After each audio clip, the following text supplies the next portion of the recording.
Exclusive గా చూస్తూ ఉన్నాము 2025-2026 కి సంబంధించి ఈ రోజు నిర్మలా సీతారామన్ బడ్జెట్ ను ప్రవేశపెట్టారు. దీనికి సంబంధించి చాలా ఉత్కంఠ నడిచింది. సో ఈ బడ్జెట్ లో ఏమేమి ఉన్నాయి, ఏమేం ప్లస్ కాబోతూ ఉన్నాయి, మైనస్ కాబోతూ ఉన్నాయి అండ్ అలాగే ఆర్థిక వ్యవస్థలో ప్రతి అంశాన్ని స్పృశించేలా బడ్జెట్ ఉందని చెప్తూ ఉన్నారు. సో దానికి సంబంధించి చాలా విషయాలే ప్రస్తావించారు. సో దీనికి సంబంధించి మరిన్ని అప్డేట్స్ అందించడానికి మనతో పాటు ఢిల్లీ నుంచి మా ప్రతినిధి శివ జాయిన్ అవుతున్నారు. శివ, ఈ బడ్జెట్ వల్ల ఒకటే ఒక క్వశ్చన్, ఎవరికి లాభం ఎవరికి నష్టం అంటే ఏం చెప్పొచ్చు? మౌనిష బడ్జెట్ ప్రవేశపెడతారు అని ముందు రోజు నుంచి కూడా పలు ఊహాగానాలు వ్యక్తమయ్యాయి. మరి ముఖ్యంగా మధ్యతరగతి ప్రజలకు ఈ వేతన జీవులు ఎవరైతే ఉన్నారో వారికి ట్యాక్స్ మినహాయింపు ఏదైతే ఉంటుందో దాని గురించి పలు ఊహాగానాలు వ్యక్తమయ్యాయి. 10 నుంచి 15 లక్షల వరకు మినహాయింపు ఇస్తారు అనేది అందరూ కూడా అంచనా వేశారు. అందరి అంచనాలకు అనుగుణంగానే కేంద్ర ప్రభుత్వం 12 లక్షల వరకు కూడా ఎటువంటి పన్ను కట్టవసరం లేదనేది కేంద్ర ప్రభుత్వం మధ్యతరగతి ప్రజలకు శుభవార్త చెప్పింది. దీంతోపాటు ఈ బడ్జెట్లో టాప్ 10 అంశాలకు సంబంధించి కూడా ప్రధానంగా అంతా చర్చ జరుగుతుంది. దానిలో ప్రధానంగా వృద్ధులకు సంబంధించిన టీడీఎస్ ఏదైతుందో టీడీఎస్ పైన ప్రధానంగా టీడీఎస్కు సంబంధించి ఊరట లభించిందని చెప్పాలి. ఆదాయపు పన్నుకు సంబంధించి చెల్లింపుదారులకు గుడ్ న్యూస్ కూడా విధించింది. కొత్త పన్ను విధానంలో 12 లక్షల వరకు, ఇంతకుముందు చెప్పినట్లుగా 12 లక్షల వరకు కూడా సున్నా పన్ను, అంటే ఎటువంటి పన్ను చెల్లించాల్సిన అవసరం లేదనేది ప్రధానంగా నిర్మలా సీతారామన్ ఈరోజు లోక్సభలో ప్రవేశపెట్టిన బడ్జెట్లో వివరించారు. మరోవైపు కేంద్ర ఆర్థిక మంత్రి నిర్మలా సీతారామన్ వీటితో పాటు పలు కీలక అంశాలు కూడా మెన్షన్ చేశారు. వచ్చే 5 ఏళ్లలో 75,000 మెడికల్ సీట్లను, దేశవ్యాప్తంగా ఉన్న మెడికల్ కాలేజీలకు సంబంధించి 75,000 మెడికల్ సీట్లను కూడా కేటాయిస్తామంటూ తెలిపారు. మరోవైపు ఇటు వచ్చే 3 ఏళ్లలో హాస్పిటల్తో సంబంధించి డే కేర్ క్యాన్సర్ హాస్పిటల్స్ కొన్ని జిల్లాల్లో, దాదాపు ఈ డే కేర్ హాస్పిటల్కి సంబంధించి జిల్లా వ్యాప్తంగా కూడా రాష్ట్రంలో ఉన్న అలాగే దేశవ్యాప్తంగా ఉన్న అన్ని జిల్లాల్లో కూడా డే కేర్ హాస్పిటళ్లను ఏర్పాటు చేసేందుకు కూడా ప్రణాళికను సిద్ధం చేస్తారు. దానికి సంబంధించిన నిధులు కూడా కేంద్ర ప్రభుత్వమే సమకూరుస్తుందంటూ కూడా తెలియజేస్తారు. ఇక వచ్చే వారం ట్యాక్స్ సంబంధించి ఇన్కమ్ ట్యాక్స్ బిల్లు ప్రవేశపెడతామంటూ కూడా నిర్మలా సీతారామన్ తెలియజేస్తారు. అంటే ఈరోజు ప్రవేశపెట్టే బిల్లులోనే ఈ ఇన్కమ్ ట్యాక్స్ రాయితీలకు సంబంధించి, ఇన్కమ్ ట్యాక్స్ సంబంధించి ఐటీ రిటర్న్స్ ఎవరైతే ఫైల్ చేస్తారో దానికి సంబంధించి ప్రధానంగా ఈరోజే దానికి సంబంధించిన వివరాలు వెల్లడిస్తారంటూ కూడా అందరూ ఆశించారు. కానీ దీనికి సంబంధించి మరికొంత సమయం వేచి చూడాల్సిన పరిస్థితి అయితే ఏర్పడింది. ఇక మరోవైపు ఇటు తెలుగు రాష్ట్రాలకు సంబంధించిన పోలవరం, ఆంధ్రప్రదేశ్ సంబంధించిన పోలవరం ప్రాజెక్టు సంబంధించి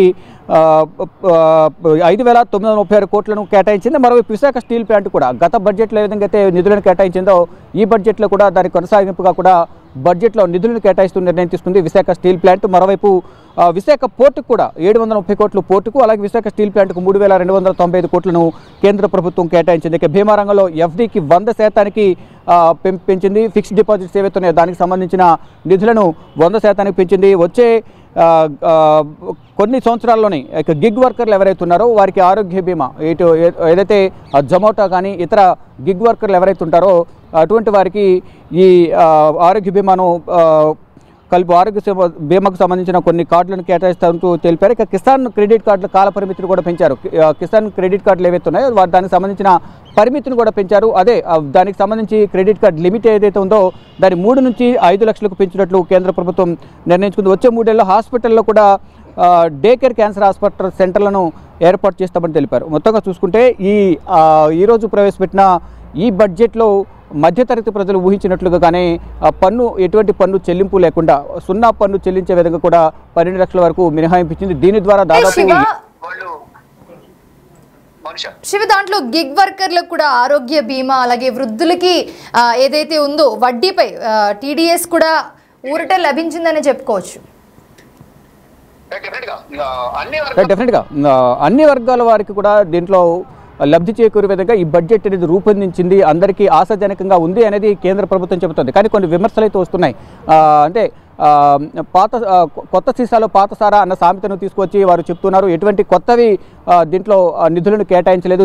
ఇటు తెలంగాణకు ఎటువంటి నిధులు కేటాయించలేదు. ఇటు బీహార్కి మాత్రం రానున్న ఎన్నికలు, వచ్చే నవంబర్లో ఎన్నికలు ఉన్నాయి కాబట్టి బీహార్కు వరాలజ్జాలు కురిపించారు. ఎన్నికలను దృష్టిలో ఉంచుకుని ఇదొక రాజకీయ బడ్జెట్గా ఉంది తప్ప ప్రజలకు లబ్ధి చేకూర్చే విధంగా, పేదలకు లబ్ధి చేకూర్చే విధంగా లేదు అనేది కూడా విపక్ష పార్టీలు అయితే ఆరోపిస్తున్నాయి. అంటే బుల్లెట్ గాయాలకు బ్యాండేడ్ వేశారు అనేది ఇటు ప్రతిపక్ష నాయకుడు రాహుల్ గాంధీ కూడా ట్వీట్ ద్వారా స్పందించారు. మరోవైపు ఇటు మల్లికార్జున ఖర్గే కానీ ఇతర ప్రతిపక్ష నేతలందరూ కూడా ఈ బడ్జెట్ను ఎద్దేవా చేస్తూ అనేక విమర్శలు చేశారు. అంటే ఎటువంటి లబ్ధి అనేది మధ్యతరగతి ప్రజలకు, పేద ప్రజలకు లేదు. కేవలం వారికి అనుకూలంగా ఉన్న వారికి ఈ ప్రాజెక్టులకు సంబంధించి నిధులు కేటాయించడం కానీ, ఇటు వారి ప్రభుత్వానికి సంబంధించి ప్రభుత్వం నిలబడడానికి కారణమైన నితీష్ కుమార్ బీహార్లో ఉన్నారు కాబట్టి, ఫర్దర్గా అక్కడ ఎన్నికలు వస్తున్నాయి కాబట్టి బీహార్కి ఎక్కువ నిధులు కేటాయించారనే ఒక విమర్శ అయితే ప్రతిపక్ష పార్టీల నుంచి వస్తున్నాయి. కానీ పక్క రాష్ట్రమైన తెలుగు రాష్ట్రానికి సంబంధించి సీఎం రేవంత్ రెడ్డి పలుమార్లు ప్రధాని నరేంద్ర మోడీ, కేంద్ర హోంమంత్రి అమిత్ షా, అలాగే ఆర్థిక శాఖ మంత్రి నిర్మలా సీతారామన్ను కలిసినప్పటికీ తెలంగాణకు ఎటువంటి నిధులు కేటాయించలేదనే విమర్శ కూడా వినిపిస్తోంది. కేవలం వారి ఎన్డీఏ కూటమికి సంబంధించిన పార్టీలు ఎక్కడైతే అధికారంలో ఉన్నాయో వారికి మాత్రమే నిధులు కేటాయించారనే ఒక విమర్శ వినిపిస్తోంది. కానీ ఇది అందరికీ ఆశాజనకంగా, పేదలందరికీ కూడా ఇది పేదల బడ్జెట్, పేదలకు అనుకూలంగానే ఈ బడ్జెట్ను ప్రవేశపెట్టాము, అందరికీ న్యాయం జరుగుతుందనేది ప్రధానంగా ఇటు కేంద్ర ప్రభుత్వ పెద్దలు కానీ, ఇటు కేంద్ర ఆర్థిక శాఖ మంత్రి, మరోవైపు ప్రధాని నరేంద్ర మోడీ కూడా చెప్తున్నారు. కేంద్ర మంత్రి ఆర్థిక మంత్రి నిర్మలా సీతారామన్ బడ్జెట్ ప్రవేశపెట్టిన తర్వాత ప్రధాని నరేంద్ర మోడీ ట్వీట్ చేస్తూ కూడా నిర్మలా సీతారామన్ను అప్రిషియేట్ చేశారు.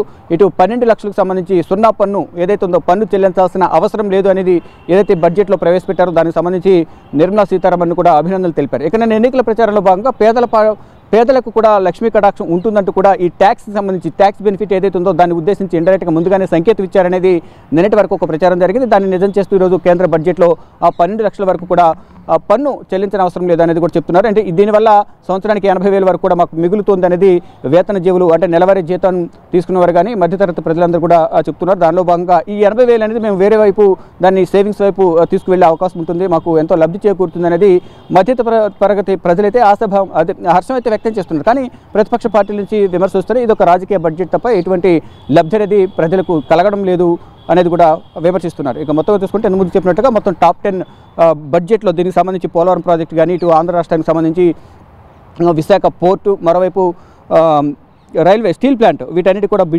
బిల్లులకు సంబంధించి నిధులను కేటాయిస్తున్నారు. ఇక ఇన్కమ్ ట్యాక్స్ బిల్లు మాత్రం వచ్చే వారం వరకు వేచి చూడాల్సి ఉంది.